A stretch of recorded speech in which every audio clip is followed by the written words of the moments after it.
बहुत समय पहले पहाड़ों और घने जंगलों से घिरे एक सुंदर राज्य में अर्जुन नाम का एक युवक रहता था। वह एक साधारण किसान परिवार का बेटा था।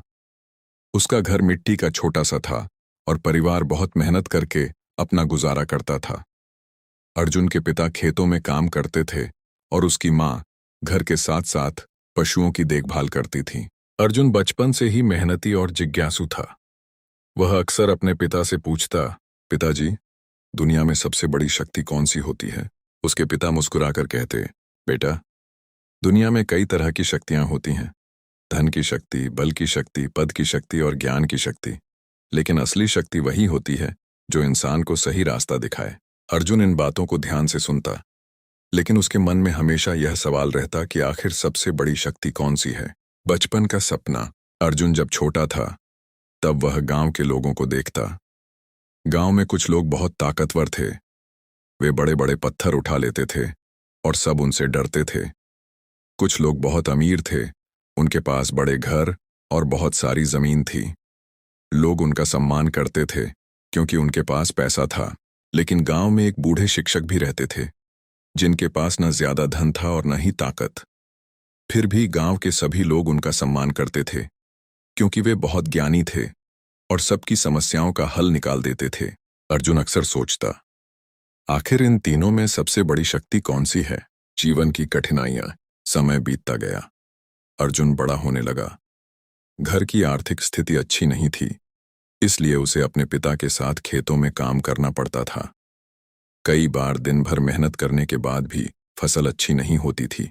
एक दिन अर्जुन ने थककर कहा, काश मेरे पास कोई बड़ी शक्ति होती, मैं अपने परिवार की सारी परेशानियां खत्म कर देता। उसकी माँ ने प्यार से कहा, बेटा, मेहनत और समझदारी सबसे बड़ी शक्ति होती है, इन्हें कभी मत छोड़ना। लेकिन अर्जुन का मन फिर भी संतुष्ट नहीं हुआ। वह सोचता रहा कि अगर उसके पास कोई विशेष शक्ति होती तो वह बहुत कुछ कर सकता था। जंगल की ओर। एक दिन अर्जुन लकड़ी लेने के लिए जंगल गया। वह जंगल बहुत शांत और रहस्यमय था। ऊंचे ऊंचे पेड़, पक्षियों की आवाज और ठंडी हवा वातावरण को बहुत सुंदर बना रहे थे। अर्जुन जंगल के अंदर काफी दूर तक चला गया। अचानक उसे एक जगह धुआं उठता हुआ दिखाई दिया। जब वह पास गया तो उसने देखा कि वहां एक बूढ़े साधु ध्यान में बैठे हुए थे। साधु की लंबी दाढ़ी थी और उनका चेहरा तेज से चमक रहा था। अर्जुन ने विनम्रता से उनके पास जाकर प्रणाम किया। साधु ने धीरे धीरे आंखें खोलीं और मुस्कुराकर बोले, बेटा, तुम यहाँ क्यों आए हो? अर्जुन ने कहा, गुरुदेव, मैं लकड़ी लेने आया था, लेकिन मैं रास्ता भूल गया हूँ। साधु ने उसकी आंखों में झांकते हुए कहा, नहीं बेटा, तुम रास्ता नहीं भूले हो, तुम अपनी जिंदगी का रास्ता खोज रहे हो। अर्जुन यह सुनकर चौंक गया। 3 शक्तियों का प्रस्ताव। साधु ने कहा, मैं तुम्हारे मन की इच्छा समझ सकता हूँ। तुम जीवन में बड़ी शक्ति पाना चाहते हो, है ना? अर्जुन ने आश्चर्य से पूछा, आपको कैसे पता? साधु मुस्कुराए और बोले, मैं कई वर्षों से लोगों के मन को समझता आया हूं। अगर तुम चाहो तो मैं तुम्हें 3 शक्तियों में से एक दे सकता हूं। अर्जुन की आंखें चमक उठीं। कौन सी शक्तियां? साधु ने कहा, पहली शक्ति है बल की शक्ति। इससे तुम दुनिया के सबसे ताकतवर व्यक्ति बन जाओगे। दूसरी शक्ति है धन की शक्ति। इससे तुम्हारे पास असीमित धन होगा। तीसरी शक्ति है ज्ञान की शक्ति। इससे तुम्हें हर समस्या का समाधान समझ में आएगा। साधु ने आगे कहा, लेकिन एक बात याद रखना, तुम केवल एक ही शक्ति चुन सकते हो। अर्जुन की दुविधा। अर्जुन गहरी सोच में पड़ गया। सबसे पहले उसने बल की शक्ति के बारे में सोचा। अगर वह सबसे ताकतवर बन जाए तो कोई उसे रोक नहीं पाएगा। वह बड़े बड़े काम कर सकता है और लोग उससे डरेंगे। लेकिन फिर उसने सोचा, अगर ताकत ही सब कुछ होती तो दुनिया के सभी ताकतवर लोग हमेशा खुश और सफल होते। लेकिन ऐसा तो नहीं है। फिर उसने धन की शक्ति के बारे में सोचा। अगर उसके पास बहुत सारा धन हो तो वह अपने परिवार को सुखी बना सकता है, बड़ा घर बना सकता है और लोगों की मदद भी कर सकता है। लेकिन उसे याद आया कि कई अमीर लोग भी दुखी रहते हैं। धन कभी भी खत्म हो सकता है। अब केवल ज्ञान की शक्ति बची थी। अर्जुन ने सोचा, अगर मेरे पास ज्ञान होगा तो मैं सही और गलत में फर्क समझ सकूंगा। मैं मेहनत करके धन भी कमा सकता हूं और ताकत भी पा सकता हूं। सही निर्णय। कुछ देर बाद अर्जुन ने साधु से कहा, गुरुदेव, मैं ज्ञान की शक्ति चुनता हूं। साधु के चेहरे पर खुशी की मुस्कान आ गई। उन्होंने कहा, तुमने बहुत समझदारी से निर्णय लिया है। याद रखो, ज्ञान ही वह शक्ति है जो इंसान को बाकी सभी शक्तियां दिला सकती है। साधु ने अर्जुन को आशीर्वाद दिया और कहा, आज से तुम्हारा मन ज्ञान की ओर आकर्षित होगा और तुम हर अनुभव से कुछ सीखोगे। जीवन में बदलाव। उस दिन के बाद अर्जुन के जीवन में बदलाव आने लगा। वह हर चीज को ध्यान से समझने लगा। खेतों में काम करते समय वह सोचता कि फसल कैसे बेहतर हो सकती है। उसने नई नई विधियां अपनानी शुरू की। धीरे धीरे उसकी मेहनत रंग लाने लगी। उसकी फसल पहले से बेहतर होने लगी। गांव के लोग उससे सलाह लेने आने लगे। लोगों की मदद। अर्जुन केवल अपने बारे में नहीं सोचता था, वह गांव के लोगों की भी मदद करता था। अगर किसी किसान की फसल खराब हो जाती तो वह उसे नई तकनीक बताता। अगर किसी को झगड़ा होता तो वह समझदारी से समस्या सुलझा देता। धीरे धीरे पूरे गांव में उसकी इज्जत बढ़ने लगी।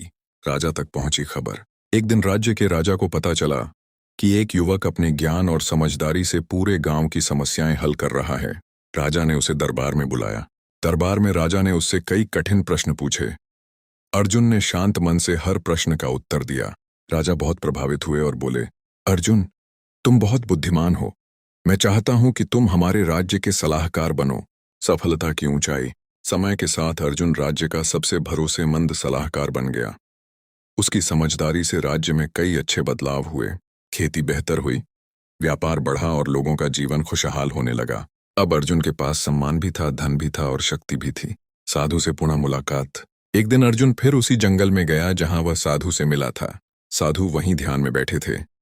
अर्जुन ने उनके चरणों में झुककर कहा, गुरुदेव, आपने मुझे जो ज्ञान की शक्ति दी थी उसी की वजह से आज मैं यहां तक पहुंचा हूं। साधु मुस्कुराए और बोले, मैंने तुम्हें केवल अवसर दिया था, असली मेहनत और समझदारी तुम्हारी थी। फिर उन्होंने कहा, याद रखो, ज्ञान ही सभी शक्तियों का राजा है। कहानी की सीख। अर्जुन की कहानी हमें यह सिखाती है कि जीवन में सबसे बड़ी शक्ति ज्ञान और समझदारी है। धन और बल समय के साथ खत्म हो सकते हैं, लेकिन ज्ञान हमेशा इंसान के साथ रहता है और उसे आगे बढ़ने का रास्ता दिखाता है। सीख। ज्ञान सभी शक्तियों का राजा है। अगर आपके पास ज्ञान है तो आप मेहनत और सही निर्णय से जीवन में हर सफलता प्राप्त कर सकते हैं। राज्य में अर्जुन की बुद्धिमानी की चर्चा हर जगह होने लगी थी। लोग दूर दूर से अपनी समस्याएं लेकर उसके पास आते थे और अर्जुन अपने ज्ञान से उन्हें सही रास्ता दिखाता था। एक दिन राजा ने अर्जुन को दरबार में बुलाया और कहा, अर्जुन, तुम्हारी बुद्धिमानी से हमारा राज्य बहुत आगे बढ़ा है, लेकिन अब हमारे सामने एक बहुत बड़ी समस्या आ गई है। अर्जुन ने विनम्रता से पूछा, महाराज, वह समस्या क्या है? राजा ने गंभीर होकर कहा, हमारे राज्य में लगातार 3 साल से बारिश बहुत कम हो रही है। खेत सूख रहे हैं, नदियां सूखने लगी हैं और लोगों को खाने के लिए अनाज भी कम पड़ने लगा है। दरबार में बैठे सभी मंत्री परेशान थे। किसी के पास इस समस्या का हल नहीं था। अर्जुन कुछ देर सोचता रहा और फिर बोला, महाराज, अगर हम केवल भगवान भरोसे बैठे रहेंगे तो समस्या बढ़ती जाएगी। हमें बुद्धि और मेहनत से इसका समाधान ढूंढना होगा। राजा ने कहा, तो बताओ अर्जुन, क्या किया जा सकता है? अर्जुन ने कहा, हमें राज्य में बड़े बड़े तालाब और नहरें बनानी चाहिए ताकि बारिश का पानी जमा हो सके। इससे सूखे के समय भी खेतों को पानी मिल सकेगा। राजा को यह विचार बहुत अच्छा लगा। उन्होंने तुरंत आदेश दिया कि पूरे राज्य में तालाब और नहरें बनाई जाएं। कुछ महीनों तक सभी लोग मिलकर मेहनत करते रहे।